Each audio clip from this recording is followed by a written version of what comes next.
প্রথমে উনি বারবার আসছে, আমি বসে গাড়ির সামনে বসে আমি গাড়িটা দেখছি, তা উনি বারবার আসছে, এসে বলছে এই গাড়িটা সরাতে হবে। বাকি উনি সব আমাদের স্যারের যে গাড়িটা ওনার পার্কিংয়ে রাখা নেই, আমাদের গাড়িটা একদম রাস্তার এক সাইডে রাখা আছে, সেটাতে ওনার কোনো সমস্যা হয়নি। ওনার হোটেলের ওনার কথা হচ্ছে ওই গাড়িটা ওনাকে সরিয়ে দিতে হবে। এবার আমি বললাম যে দেখেন এই সব গাড়িতে সরে গেছে, আমাদের একটা গাড়ি শুধু স্যারের গাড়ি, শুটিং শেষের মুহূর্তে এখনই নেমে যাবো, আমরা চলে যাব।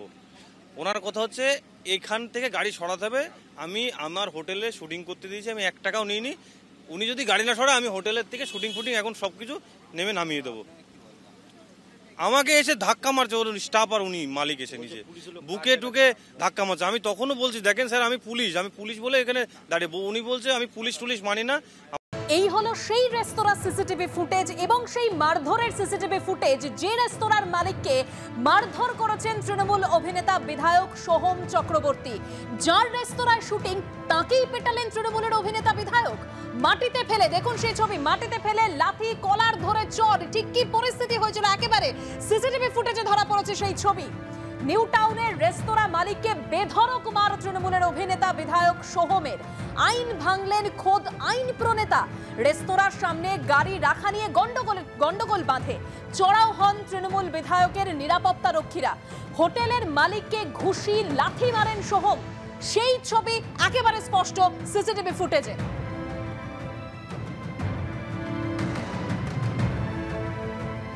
একেবারে রেস্তোরাঁ সিসিটিভি ফুটেজ দেখতে পাচ্ছেন, যেখানে সোহম চক্রবর্তী তিনি বচসায় জড়িয়ে পড়েছেন, ঠিক সেই মুহূর্তের ছবি। তারপরের ছবি আপনারা দেখতে পাবেন।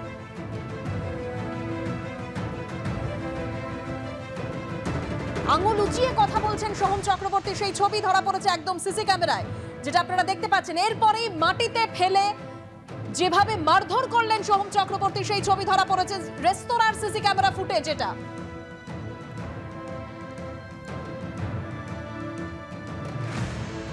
আনিসুল আলমের রেস্তোরাঁয় শুটিং করছিলেন সোহম চক্রবর্তী, আর তাকেই মারতে মারতে বের করলেন তৃণমূলের অভিনেতা বিধায়ক সোহম চক্রবর্তী। গতকাল রাতের সেই ঘটনার বিবরণ দিয়েছেন রেস্তোরাঁর কর্মী।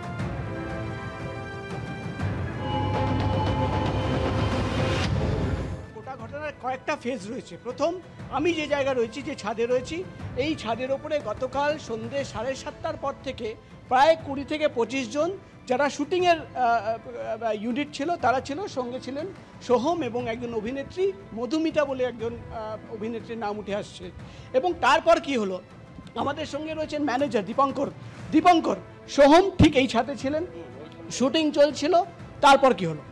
তারপর গাড়ি পার্কিং নিয়ে বসাতে চলছিল মালিকের সাথে। তারপর উনি এখান থেকে নেমে গিয়ে আমাকে দেখাবে যে এক্স্যাক্টলি যে সিসিটিভি ফুটেজ আমরা দেখতে পাচ্ছি সেটা কোন জায়গায় কি হয়েছিল, আমরা দেখানোর চেষ্টা করব যে কোন জায়গায়।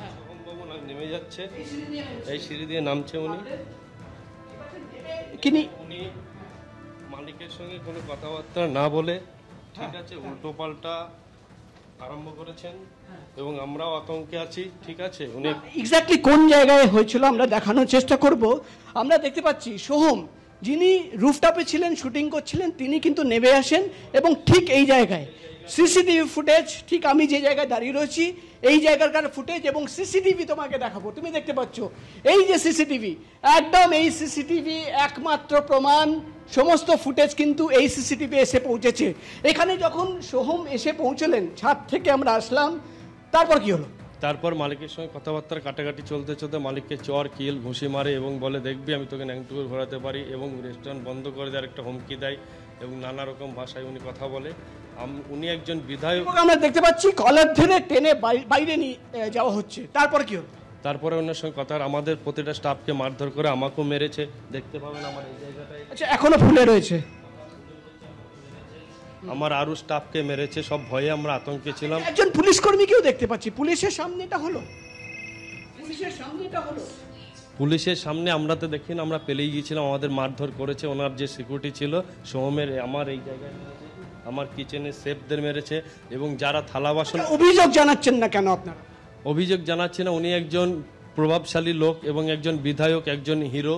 উনি এমনি আমাদের হুমকি দিয়ে গেছে, আমরাও আতঙ্কে আছি। কারণ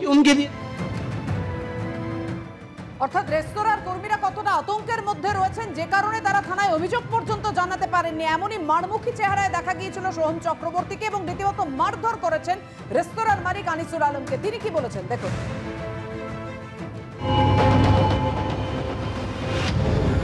কোনো মাত্র বিন্দুমাত্র পরিচয় জানতে চাইলো না, কিছু চাইলো না। নিজে 7-8 জন বডিগার্ড নিয়ে আমাকে এইখানে এক ঘুষি মারলো। আংটি পরা ছিল, কেটে গেছে, অনেক আইস দিয়েছি, আমাকে জামা ছিঁড়েছে, সেই জামা আমি এখনো পরে রয়েছি। তারপরে ওখান থেকে লাত মেরেছে, আমি এখানে ছিটিয়ে পড়েছি। আমার স্টাফরা আমাকে বাঁচাতে এলে তাদের উপরে অ্যাটাক করেছে 7-8 জন মিলে। ইভেন ওরা রীতিমতো তাণ্ডব চালিয়েছে। এক এক স্টাফকে, যারা কলকাতার ডিলাইটের টি শার্ট পরেছিল, তাদের খুঁজে খুঁজে রুফটপ থেকে শুরু করে বাইরে সব জায়গায় মারতে যাচ্ছে। কালকে পুলিশকে, ওনাকে অ্যারেস্ট করবে কি না, আমাকে পুলিশ থানায় নিয়ে যাচ্ছে।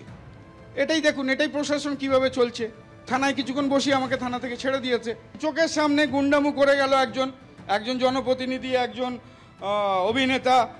শুধু উনার যদি স্টাফ আমার গায়ে হাত তুলতো, আমি বলতাম চিনছে না, জানছে না, মারছে। একজন ওনার এই হাত তোলাটা উচিত হয়নি। ওই অধিকার সংবিধানেও নেই। আজকে যদি কোনো রকম আমার স্টাফরা কোনো মিসবিহেভিয়ার করে থাকে, কোনো মনে করুন অপরাধমূলক কাজ করেছে, তাদেরকে লোকাল থানাকে ডেকে তাদের হাতে হ্যান্ডওভার করা উচিত ছিল। আইন হাতে তুলে নেওয়া উচিত হয়নি, যেটা সোহমবাবু করেছেন।